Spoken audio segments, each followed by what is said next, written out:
नमस्कार दोस्तों, जय हिंद, जय भारत।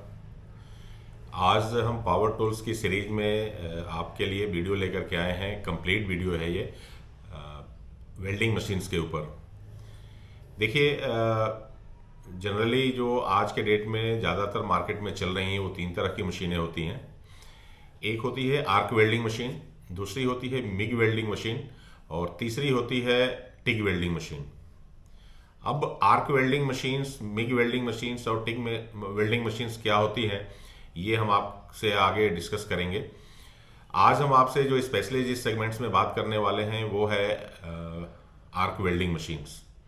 आर्क वेल्डिंग मशीन्स क्या होती है, हमें किस काम के लिए कौन सी मशीन सुटेबल है, कोई भी नई मशीन खरीदने से पहले हमें किन किन बातों का ध्यान देना चाहिए, ये सारी बातों के ऊपर हम आज आपसे डिस्कस करेंगे। और आप क्या काम करते हैं तो आपके लिए कौन सी मशीन सुटेबल होगी, हम कोशिश करेंगे कि इस पॉइंट को भी टच करें इस वीडियो के अंदर। तो आगे बढ़ने से पहले मेरी आप सब लोगों से रिक्वेस्ट है कि आप एक बार हमारे चैनल राजेश राय लुधियाना को सब्सक्राइब कर लीजिए और बेल आइकन पर जरूर क्लिक कीजिए ताकि आने वाली हमारी अपकमिंग वीडियोस की नोटिफिकेशन आपको सबसे पहले मिले। तो शुरू करते हैं हम आज की वीडियो। दोस्तों, वेल्डिंग मशीन में मैं सबसे पहले आपको ये बताना चाहूँगा कि आर्क वेल्डिंग मशीन का बेसिकली जो फंक्शन होता है, इसमें दो पॉइंट्स को हम आपस में शॉर्ट कराते हैं और जिस आइटम्स को वेल्ड करना होता है उन दोनों को इतना हम मशीन में इतना करंट पैदा करते हैं कि वो दोनों मेल्ट होने लगता है और इलेक्ट्रोड उसमें एक फीलर का काम करता है और वो मेल्ट हो करके दोनों पॉइंट्स को आपस में चिपका देता है। अब ये बेसिक थ्योरी है जिसके ऊपर सारा आर्क वेल्डिंग का काम होता है। अब इसमें कई तरह की मशीनें आती हैं। 200 एम्पियर की मशीन आती है, 300 एम्पियर की मशीन आती है और 400 एम्पियर की मशीन आती है, फिर ऊपर 600 एम्पियर की भी मशीन आती है। अब सवाल ये पैदा होता है कि अगर देखिए, वेल्डिंग में भी मटेरियल के हिसाब से सारी चीजें होती हैं। जैसे कुछ लोगों को माइल्ड स्टील की वेल्डिंग करनी, जो नॉर्मल लोहा जिसको बोलते हैं। दूसरा होता है कुछ लोगों को एसएस की वेल्डिंग करनी होती है, स्टेनलेस स्टील की। और इसके बाद कुछ आइटम्स ऐसी भी आती हैं जो कुछ स्पेशल्स होती हैं, जिनकी हार्डनेस अलग अलग होता है, उनकी टफनेस अलग अलग होती है। तो ये सारा कुछ चीजें ध्यान में रख करके हम वेल्डिंग मशीन्स की सिलेक्शन करते हैं। हम आपसे बात कर रहे हैं पहले जो सबसे बेसिक मशीन है, जो 200 एम्पियर की ये मशीन है। अब इस मशीन से आप नॉर्मल जो एमएस की वेल्डिंग है, नॉर्मल लोहा जिसको बोलते हैं, जैसे गेट ग्रिल बनाने वाले या इस तरह के लोग जिस लोहे का यूज करते हैं, उनके लिए ये मशीन है। अब जो नॉर्मल लोहा होता है, आप देखेंगे उसका वेल्डिंग रॉड आप जब लेंगे तो उसके ऊपर मशीन मतलब वो कितने एम्पियर पर मेल्ट होगा, काम करेगा, सारे डब्बे के ऊपर लिखा होता है। तो एमएस की जो रॉड होती है उससे काम करने के लिए आपको जरूरत पड़ती है मशीन में 100 से लेकर के 115 एम्पियर तक का टेम्परेचर आपको मेंटेन करना पड़ता है।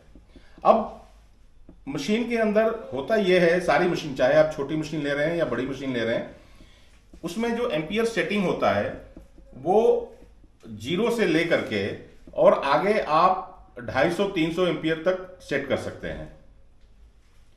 अब जैसे ये 200 एम्पियर की मशीन है तो इसका मतलब यह है कि ये 200 एम्पियर तक जाएगी। अब 200 एम्पियर जब रॉड आपका मेल्ट होना है 110 पे, तो 200 एम्पियर की मशीन का क्या मतलब है?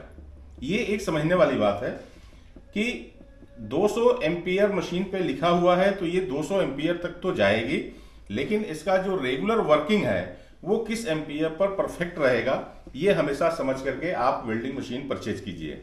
हम बात कर रहे हैं इस समय जो सबसे छोटी मशीन है, आप देख रहे हैं साइज में भी ये काफी छोटी है और इसके ऊपर लिखा है पॉलीमैग। इसका मॉडल है PMMA220-DY IGBT arc welding machine. अब ये जो मशीन है ये डिजाइन की गई है इस हिसाब से कि आप अगर 2.5 mm और 3.15 mm की रॉड अगर काम करते हैं तो आपके लिए ये मशीन परफेक्ट है। लेकिन अब ये दोनों रॉड तो बाकी बड़ी मशीनों पे भी चल जाएगा, तो ये मशीन हम क्यों लें? देखिए, जब आप साइट पर जाते हैं और कहीं आपको छोटा सा काम होता है, मशीन बहुत लाइट वेट है, इसका टोटल वजन मैं समझता हूँ 4 या 5 किलो के आसपास होगा।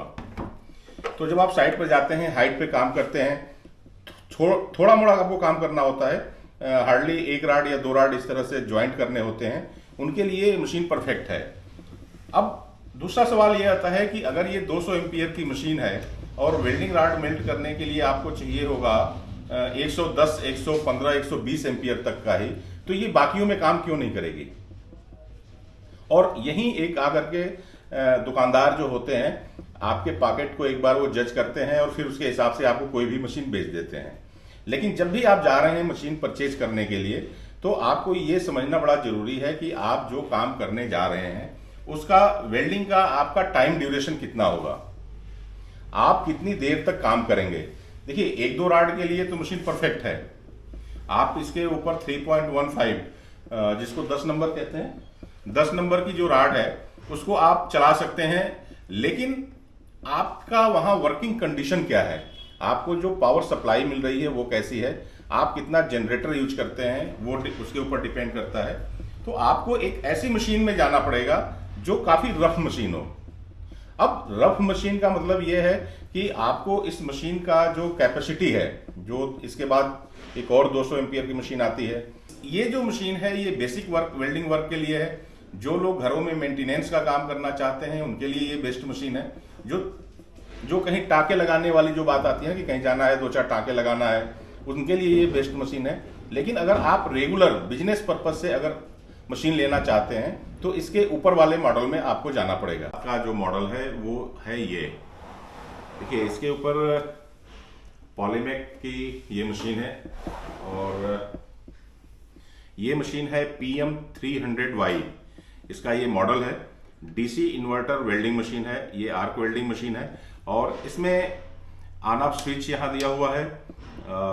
टेम्परेचर इसका एम्पियर करंट का जो है वो उसको बढ़ाने के लिए ये नॉब दिया हुआ है। और इसमें आप पीछे की तरफ अगर देखते हैं जहाँ से सप्लाई कार्ड लगा हुआ है, तो ये एक इसमें ये स्विच दिया हुआ है, ऑटो कट स्विच है। अगर पीछे सप्लाई में कोई प्रॉब्लम आती है तो ये यहाँ से मशीन कट हो जाएगी।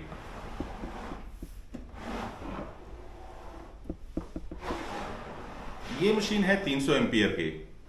मैं आपसे जैसे बात कर रहा था कि आपका अगर काम बड़ा है, आप पूरे दिन मशीन को चलाना चाहते हैं, पावर सप्लाई का कंडीशन भी वेरी करता रहता है, कभी आप इलेक्ट्रिक पे चलाते हैं, कभी आपको जनरेटर पे चलाना पड़ता है।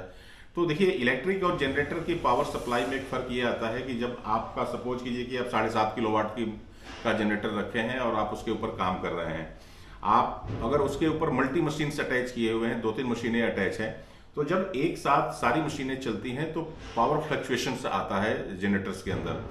कभी पावर सप्लाई ज़्यादा आती है, कभी कम आती है। ये सारी इलेक्ट्रॉनिक बेस्ड मशीनें होती हैं और इलेक्ट्रॉनिक बेस्ड मशीनों के साथ ये बड़ा केयर करना पड़ता है कि अगर पावर फ्लक्चुएशंस बहुत ज़्यादा होगा तो इनमें मशीनों में प्रॉब्लम आ सकता है। मशीन के मुकाबले ये मशीन काफ़ी टफ होती है। और देखिए जो राड का साइज होता है 2.5 mm, 3.15 mm और 4 mm, 8 नंबर की राड बोलते हैं, जो 4 mm की सबसे मोटी राड होती है। तो ये 300 एम्पियर के ऊपर आप बहुत ही आसानी से ये सारी राडें चला सकते हैं। जैसे मैक्सिमम तो 4 mm है। अब 4 mm की राड चलाने के लिए भी इसमें जो एम्पियर मेंटेन करना पड़ता है वो 110-115 के आसपास ही मेंटेन करना पड़ता है नॉर्मल राड में। अगर आप स्टेनलेस स्टील में जाते हैं तो वहां जाकर के 130, 140, 180 तक जाना पड़ता है। इसके अलावा कास्ट आयरन के राड्स होते हैं, अलग अलग कई तरह की राड होती हैं जिनका मेल्टिंग टेम्परेचर ज़्यादा मेंटेन करना पड़ता है, तो वहाँ एम्पियर 200, 220, 225 तक जाना पड़ता है। या बहुत बार ऐसा होता है कि वेल्डर्स क्या करते हैं कि राड लगाए हुए हैं, छोटी मोटी अगर कटिंग करनी होती है तो भी मशीन का एम्पियर बढ़ा करके कटिंग कर लेते हैं। तो ये सारा मिक्स काम करने के लिए आपके लिए जो सबसे परफेक्ट मशीन है वो है 300 एम्पियर की ये मशीन। और इससे आप ये सारे काम जितना मैंने बताया, वो चाहे MS की वेल्डिंग हो किसी भी साइज रॉड की, या SS की वेल्डिंग हो, या कास्ट आयरन की वेल्डिंग हो, सब में आप इस मशीन को यूज कर सकते हैं। इस मशीन का जहाँ तक वेट का सवाल है, ये मशीन करीब 8 से 10 किलो के आसपास की है और इस मशीन को आप रेगुलर यूज कर सकते हैं। सप्लाई कंडीशन चाहे आपकी कैसी भी हो उसमें यूज कर सकते हैं। कहीं लेके साइड पे जाना हो तो भी इस मशीन को आप लेके जा सकते हैं। तो इस तरह से जब आप मशीन लेने जाते हैं तो ये एक 300 एम्पियर की मशीन आपके लिए एक अच्छी साबित हो सकती है। मशीन की सीरीज में जो सबसे हैवी और बड़ी मशीन है ये है आपके सामने। देखिए इसके ऊपर लिखा हुआ है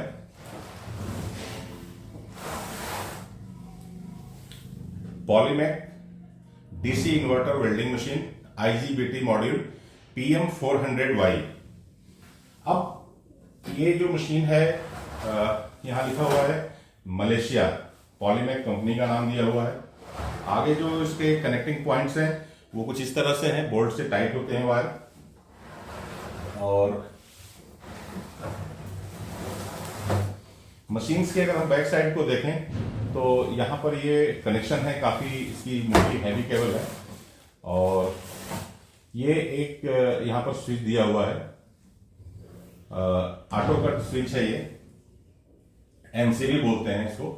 तो 300 एम्पियर की भी मशीन में MCB है और इसमें भी MCB है। यहाँ काफ़ी बड़ा सा इसमें फैन दिया हुआ है, क्योंकि मशीन जब चलती है तो हीट होती है, और हीट जिस साइज में मशीन है उस साइज के हिसाब से इसमें बड़े साइज का फैन भी दिया हुआ है।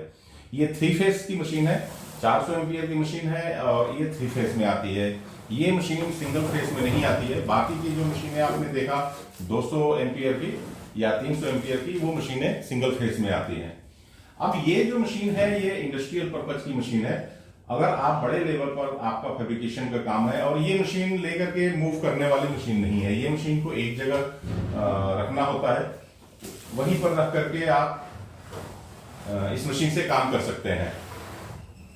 इसमें भी जो आर्क फोर्स को बढ़ाने के लिए एक नॉब दिया हुआ है। आप इलेक्ट्रोड साइज के लिए भी इसमें राड पॉइंट दिया हुआ है। आप 2 mm की राड चला रहे हैं, 2.6 की चला रहे हैं, 3.2 की चला रहे हैं, 4 की चला रहे हैं या 5 की चला रहे हैं, तो इसके हिसाब से आप इसको भी सेट कर सकते हैं। एम्पियर सेट कर सकते हैं कि कितने एम्पियर पर होना है। एम्पियर फ्लो में भी आप सेटिंग कर सकते हैं, जिससे आपको प्रॉपर वेल्डिंग मिले। तो ये बेसिकली वेल्डिंग मशीन सीरीज की ये सबसे हैवी मशीन है आर्क वेल्डिंग में। तो आप अपने काम के हिसाब से आपका 200 एम्पियर से लेकर के 400 एम्पियर की मशीन्स में आप अलग अलग सेट कर सकते हैं। तो अब ये हमने आपको आज वेल्डिंग मशीन्स के बारे में बताया। ये 3 मशीनें हैं। ये बेसिक मशीन है 200 एम्पियर की, 220 इस पर डिवाइस का मॉडल है PM MMA 220-DY। ये मशीन कहीं आप जा रहे हैं, कहीं मूव कर रहे हैं, कहीं भी ले जाके आपको साइड पर काम करना पड़ता है, तो ये बेसिक मशीन है। आप इस मशीन को कैरी करना भी इसको इजी है, और इस मशीन से आप सारे साइजेस के राड से काम कर सकते हैं। फर्क सिर्फ ये है कि इस मशीन से ज़्यादा देर तक अगर आप काम करते हैं तो ये हीट होगी, इसके जलने के चांसेस ज़्यादा हैं। ये मशीन यह है कि आप काम करके ले गए, वेल्डिंग करके सारा सेट सामान ले गए, और कहीं साइड पर अगर आपको 1-2 राड 4 राड से काम करना पड़ता है, और कोशिश ये कीजिए कि 2.5 और 3.15 की ही राड इस मशीन पे यूज कीजिए। जो 110 एम्पियर तक राड चलाने के लिए एम्पियर इसका सफिशिएंट होता है। अब ये दूसरी मशीन है जो 300 एम्पियर की है। इस मशीन से आप चाहे साइड पर ले जाके काम कीजिए या अपने परमिसेस के अंदर, अपने फैक्ट्री के अंदर काम कीजिए। ये बहुत ही परफेक्ट मशीन है। इसमें सारे राड चलेंगे, सारे साइजेज के चलेंगे, और अलग अलग वेराइटी, जैसे मैं बताया MS, SS या और भी तरह के जो राड होते हैं, वो राड आप इस मशीन से चला सकते हैं। ये सिंगल फेस की 300 एम्पियर की मशीन है और बहुत ही हैवी मशीन है। तीसरी मशीन आपके सामने ये रखी हुई है। ये मशीन 3 फेस की मशीन है। ये सिंगल फेस पे मशीन नहीं चलेगी, और ये 400 एम्पियर की मशीन है। ये उन लोगों के लिए परफेक्ट मशीन है जो बड़े लेवल पर काम कर रहे हैं, फैक्ट्री के अंदर काम कर रहे हैं, और इनको ज़्यादातर 4 mm की राड, जिसको 8 नंबर की राड बोलते हैं, रेगुलर चलाना हो तो ये मशीन उनके लिए परफेक्ट है। वैसे अगर आप बड़े लेवल पर काम कर रहे हैं तो मैं सजेस्ट करूंगा कि आपके पास ये मशीन भी हो और ये मशीन भी हो। लेकिन जो लोग सिर्फ गेट ग्रिल का काम कर रहे हैं या छोटे लेवल पर काम कर रहे हैं, उनके लिए 300 एम्पियर की मशीन और एक 200 एम्पियर की मशीन अगर आप रख लेते हैं तो ये दोनों मशीनें आपके काम के लिए सफिशियंट हैं। ये बहुत ही, जो 300 एम्पियर की मशीन है ये सिंगल फेस मशीन है और बहुत ही हैवी मशीन है, मतलब इसमें आपको बहुत ज़्यादा केयर करने की ज़रूरत नहीं है, इससे आप अपने सारे काम कर सकते हैं। लेकिन ये जो छोटी मशीन है 200 एम्पियर की, ये जिसको वेल्डिंग के बारे में बहुत अच्छी तरह नॉलेज हो उसको ये यूज करने के लिए मैं सजेस्ट करूंगा। और ये थोड़े काम के लिए है, ये रेगुलर काम के लिए नहीं है। अब आजकल लोग जिनके पास काफ़ी मशीनरी है वो अपने पर्सनल काम के लिए भी इस मशीन को रख रहे हैं, तो ये मशीन उन लोगों के लिए ज़्यादा परफेक्ट है जो अपने छोटे मोटे काम के लिए घर में रखना चाहते हैं। तो ये मैं समझता हूं कि आज की वीडियो से आपको पूरी इंफॉर्मेशन मिल गई होगी। आप अगर वेल्डिंग मशीन खरीदने की प्लानिंग कर रहे हैं तो ये जो पॉइंट्स हमने आपको बताए, ये पॉइंट्स का आप ध्यान रखें। आप अपने काम के हिसाब से वेल्डिंग मशीन चूज करें और एक चीज से जरूर आप रखिए कि आप किसी अच्छे ब्रांड की मशीन खरीदिए, क्योंकि आजकल मार्केट में हो ये रहा है कि आपको ये कैसे पता चलेगा कि ये 300 एम्पियर की मशीन है या ये 200 एम्पियर की मशीन है। हो ये रहा है कि जहां अगर कहीं ट्रेंड चल गया 300 मशीन परचेज करने का, अगर किसी ने मशीन कोई परचेज किया और 300 एम्पियर की वो मशीन है बहुत अच्छी चल रही है, तो वहां के सारे लोग कोशिश करते हैं कि हम 300 एम्पियर की मशीन परचेज करें, और वो जब दुकान पे जाते हैं तो दुकानदार से बोलते हैं कि हमें 300 एम्पियर की मशीन दिखाओ। होता यह है कि नेक्स्ट जब परचेज करना होता है दुकानदार को, तो वो क्या करते हैं कि मशीन का कुछ इसी तरह का साइज होता है और 200 एम्पियर की मशीन के ऊपर 300 एम्पियर का स्टिकर लगा करके वो मार्केट में बेचना शुरू कर देते हैं, क्योंकि एक ट्रेंड बन जाता है कि हमें 300 एम्पियर ही चाहिए। तो आप एक बहुत ही वेल एस्टेब्लिश कंपनी का प्रोडक्ट लीजिए और ऐसे दुकानदार के साथ डीलिंग कीजिए जहां वो आपको, देखिए दुकानदार भी, उनको भी अपने प्रॉफिट से ज्यादातर मतलब होता है और उनको इतनी नॉलेज भी नहीं होती है, मशीन खोल के वो चेक नहीं करते कितने एम्पियर की मशीन है, और वैसे बड़े आसानी से चेक भी नहीं किया जा सकता। तो ये बीच में सारा खेल चलता रहता है। उसका आपके लिए इजी वे यही है कि आप किसी ब्रांडेड, मतलब अच्छे, जिसका मार्केट में जिस ब्रांड की अपनी वैल्यू हो उसी कंपनी का आप प्रोडक्ट खरीदिए। तो दोस्तों, आपने आज मैं उम्मीद करता हूं कि ये जो हमारी आज की वीडियो है वेल्डिंग मशीन्स के ऊपर, ये सारी वीडियो आपको अच्छी तरह से आपके सारे क्वेश्चंस इसमें क्लियर हो गए होंगे। और आप जब भी अपनी मशीन्स खरीदने का प्लान करें या मशीन खरीदने के लिए जा रहे हैं तो पहले आप ये जरूर चेक कर लें कि आपको कितने नंबर की राड चलानी है। और देखिए, चलाना तो आपको सारा पड़ेगा, सारी राडें आपको चलाना ही पड़ता है अपने काम में, लेकिन उसमें एक ये होता है कि मेजॉरिटी राड कौन सी चलानी है, आपको ज़्यादातर कौन सी राड चलानी है। वैसे 10 नंबर की जो राड होती है वो ज़्यादातर लोग चलाते हैं, बीच बीच में मेंटेनेंस का काम आ जाता है या स्टेनलेस स्टील का काम कर रहे हैं। स्टेनलेस स्टील का जो काम कर रहे हैं उनको तो मैं सिर्फ रिकमेंड करूंगा कि आप 300 एम्पियर की ही मशीन लीजिए, इसके अलावा और किसी मशीन के बारे में आप मत सोचिए। लेकिन जो नॉर्मल गेट ग्रिल का काम कर रहे हैं वो लोग 200 एम्पियर की मशीन के बारे में भी प्लान कर सकते हैं, वो भी एक अच्छा उनके लिए ऑप्शन हो सकता है। अगर आप जा करके जगह जगह छोटे छोटे, जैसे आपने कहीं बड़ा प्रोजेक्ट पर काम किया और उसको ले जाके कहीं असेंबल करना है, उसके लिए जो छोटी वाली मशीन है वो भी अगर आप अपने मशीन पोर्टफोलियो में 1-2 मशीनें रखेंगे तो आपके सारे काम उसमें आ जाते हैं। 400 एम्पियर की जो मशीन है वो 3 फेस मशीन है, तो आपको अपना एक कनेक्शन भी चेक करना पड़ेगा कि आप जो मशीन ले रहे हैं 3 फेस की, वो आपके पास 3 फेस का कनेक्शन है या नहीं है।